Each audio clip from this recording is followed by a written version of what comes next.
ഒരു ഉറുമ്പിന് പോലും വരം കൊടുക്കാതെ ബ്രഹ്മാവ് സൃഷ്ടിച്ചിട്ടില്ല. കൗളമാർഗം ഏറ്റവും കൂടുതലും ചെയ്യുന്നത് ഭദ്രകാളിക്കല്ലേ?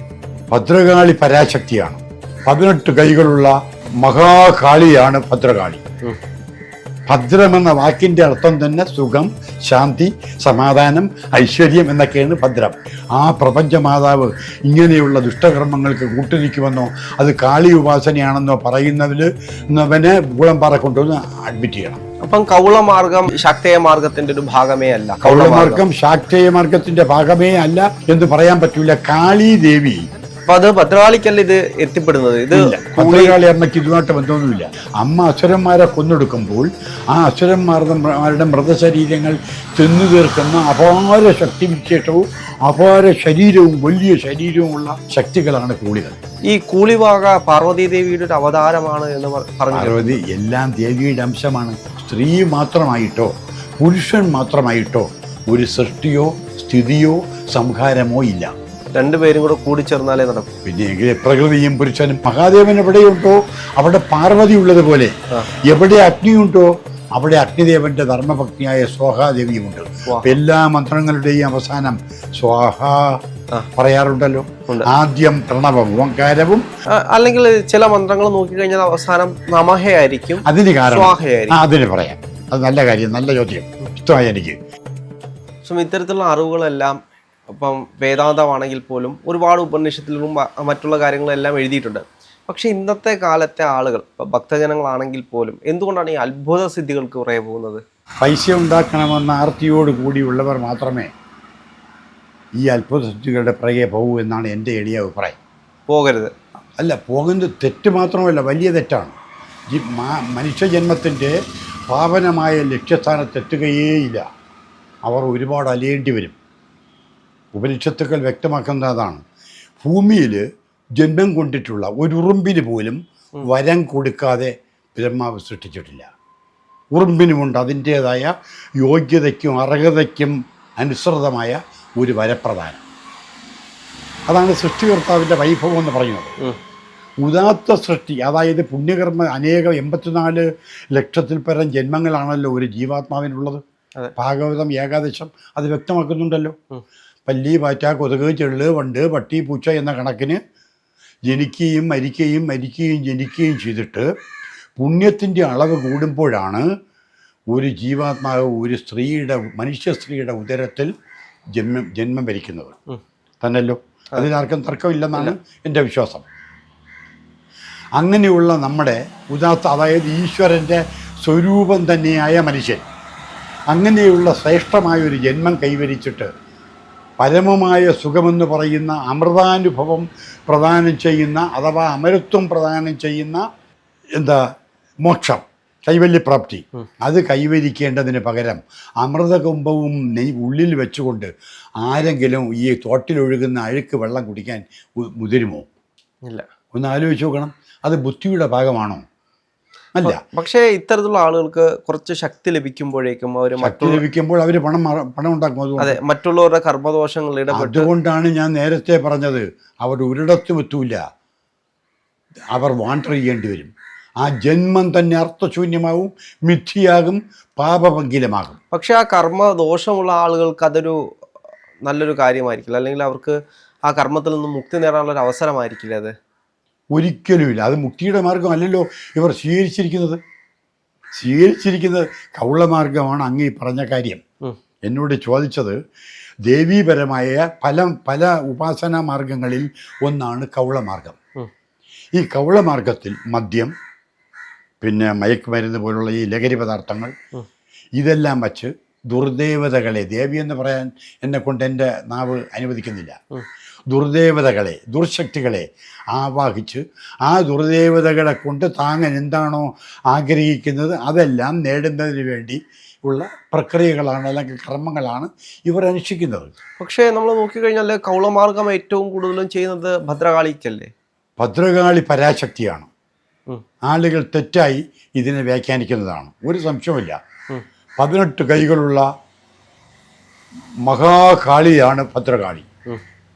ഭദ്രമെന്ന വാക്കിൻ്റെ അർത്ഥം തന്നെ സുഖം, ശാന്തി, സമാധാനം, ഐശ്വര്യം എന്നൊക്കെയാണ് ഭദ്രം. ആ ഭദ്രങ്ങൾ, അതായത് ഈ പറയുന്ന സാത്വിക ഗുണങ്ങളെ പ്രദാനം ചെയ്യുന്നത് ആരോ, അവളാണ് ഭദ്രകാളി.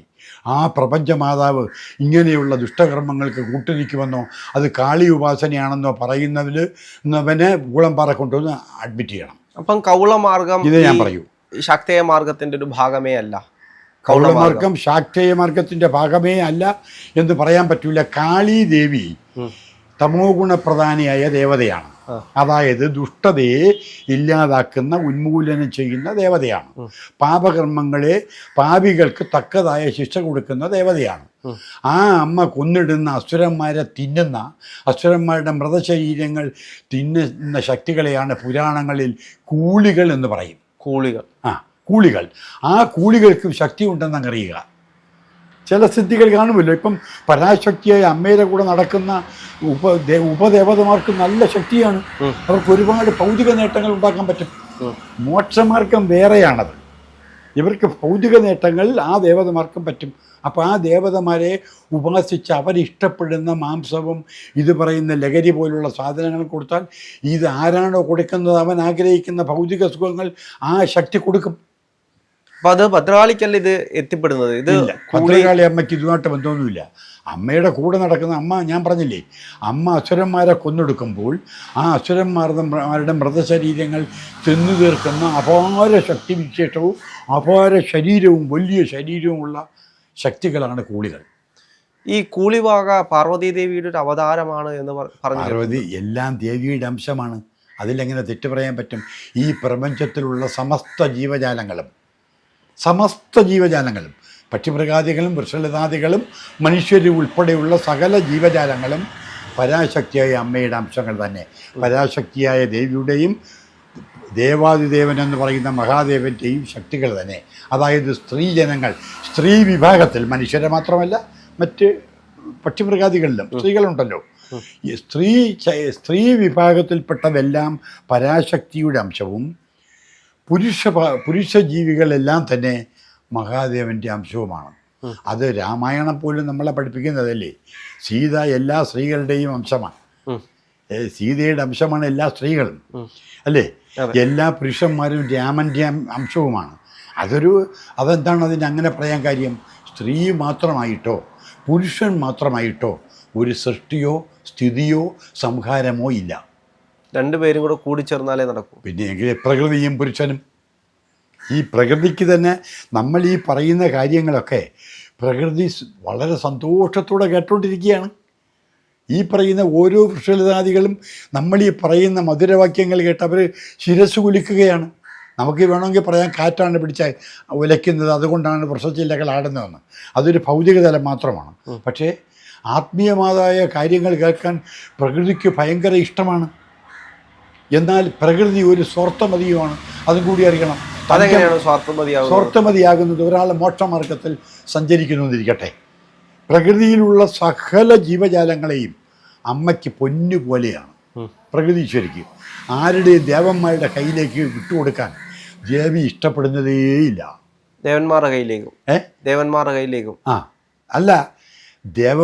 കയ്യിലേക്ക് വിട്ടുകൊടുക്കാൻ, തൻ്റെ മക്കളെ ദേവന്മാരുടെ കയ്യിലേക്ക് വിട്ടുകൊടുക്കാൻ ദേവി ഇഷ്ടപ്പെടുന്നില്ല. ഈ പ്രകൃതീശ്വരി ഇഷ്ടപ്പെടുന്നില്ല. അക്കാര്യത്തിൽ പ്രകൃതീശ്വരി സ്വാർത്ഥമതി തന്നെയാണ്, തെറ്റല്ല. ഒരമ്മയ്ക്ക്, ഒരു പോറ്റമ്മയ്ക്ക് തൻ്റെ മക്കൾ എന്നും പൊന്നുപോലെയാണല്ലോ. കാക്കയ്ക്കും തൻകുഞ്ഞ് പൊൻകുഞ്ഞ് എന്ന് പ്രമാണമുണ്ടല്ലോ, അല്ലേ? അതുപോലെയാണത്. അപ്പോൾ ഞാൻ പറഞ്ഞതിൻ്റെ അർത്ഥം മനസ്സിലായല്ലോ. മോക്ഷമാർഗത്തിലൂടെ ഏത് വ്യക്തി, ആണായിക്കോട്ടെ പെണ്ണായിക്കോട്ടെ, സഞ്ചരിക്കുന്നുവോ അവർക്ക് തടയിടുക, അവരെ അതിൽ നിന്ന് വിലക്കുക, അല്ലെങ്കിൽ അവരെ തീവ്ര പരീക്ഷണങ്ങൾക്ക് വിധേയമാക്കുക, അത് പ്രകൃതീശ്വരിയുടെ ഒരു വിനോദം തന്നെയാണ്. സത്യമാണത്. എന്നാൽ തീവ്രമായ ഉപാസനയിലൂടെ അല്ലെങ്കിൽ ഉപാസനാമൂർത്തിയുടെ അനുഗ്രഹത്തിലൂടെ ഈ പ്രകൃതീശ്വരി നടത്തുന്ന പരീക്ഷണങ്ങളെ ഓവർടേക്ക് ചെയ്ത് അതിലെല്ലാം വിജയിച്ച് മുന്നേറിയാലോ പ്രകൃതി അവനെ മാറോട് ചേർക്കും. അതും ദേവിയുടെ മറ്റൊരു ടെക്നിക്കാണ്. അതാണ് ദേവിയെ മഹാമായ എന്ന് എല്ലാ പുരാണങ്ങളിലും സംബോധന ചെയ്യുന്നതാണ്. അമ്മയുടെ മുക്ത ലീല, അതായത് ഇപ്പം ഉദാഹരണത്തിന് നമ്മൾ ലക്ഷ്മിയിലേക്ക് വന്നില്ല, ഞാൻ ഇടയ്ക്ക് കയറി പറയുകയാണ്. ദേവിയുടെ ദേവിക്ക് അനന്ത കോടി പാവങ്ങളുണ്ടല്ലോ അല്ലേ, ഒരുപാട് പാവം. ഇപ്പോൾ നിദ്ര ഉറങ്ങുന്നു, നമ്മളെ ഉറക്കുന്നത് ഒരു ദേവിയാണ്, അതിനെ നിദ്രാദേവത എന്ന് പറയും. കോട്ടുവായിടുന്നു, അതും ഒരു ദേവിയാണ്. അത് ദേവിയും മഹാത്മ്യം പഠിച്ചു കഴിഞ്ഞാൽ നമുക്ക് രസകരമായി തോന്നും. അത് നമ്മൾ ചെയ്യുന്ന ഓരോ കർമ്മത്തിനും ഓരോ ദേവിയുണ്ട്.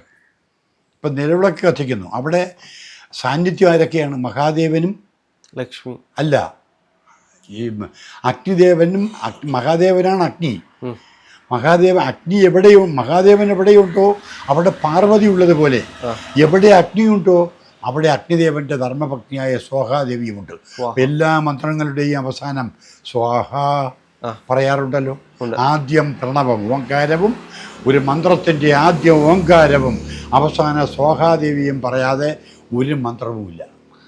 അല്ലെങ്കിൽ ചില മന്ത്രങ്ങൾ നോക്കിക്കഴിഞ്ഞാൽ അവസാനം നമഹയായിരിക്കും, അതിന് കാരണം അതിന് പറയാം. അത് നല്ല കാര്യം, നല്ല ചോദ്യം, ഇഷ്ടമായി എനിക്ക്.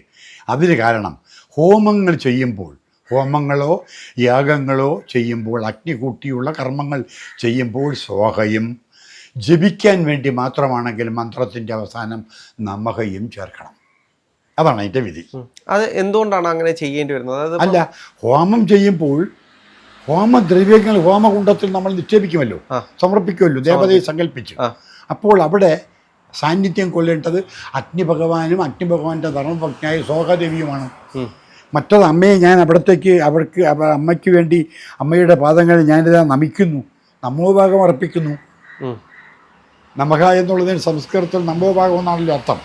നമോഭാഗം അർപ്പിക്കുന്നു എന്ന് പറയണം, അമ്മയെ നമ്മൾ നമിക്കുന്നു, അവിടെ അതേ പറ്റുന്നുള്ളൂ. അപ്പോൾ അതിലൂടെ പാപങ്ങളെ ഇല്ലാതാക്കാൻ, തെറ്റുകളെ ഇല്ലാതാക്കാൻ, അല്ലെങ്കിൽ ദോഷങ്ങളെ ഇല്ലാതാക്കാൻ ഈ സാധകൻ ആഗ്രഹിക്കുന്നു.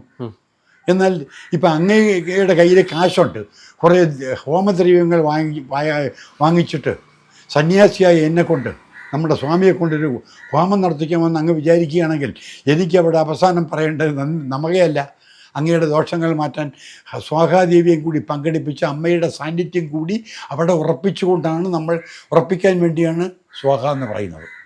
വെറുതെ അല്ല ഒരു പദം ഉപയോഗിക്കാം. നമകയ്ക്ക് പകരം സ്വാഹ ഉപയോഗിക്കുമ്പോൾ രണ്ടും ഫലം ഒന്ന് തന്നെങ്കിലും സ്വാഹ എന്ന് ഉപയോഗിക്കുമ്പോൾ ശക്തി കൂടും.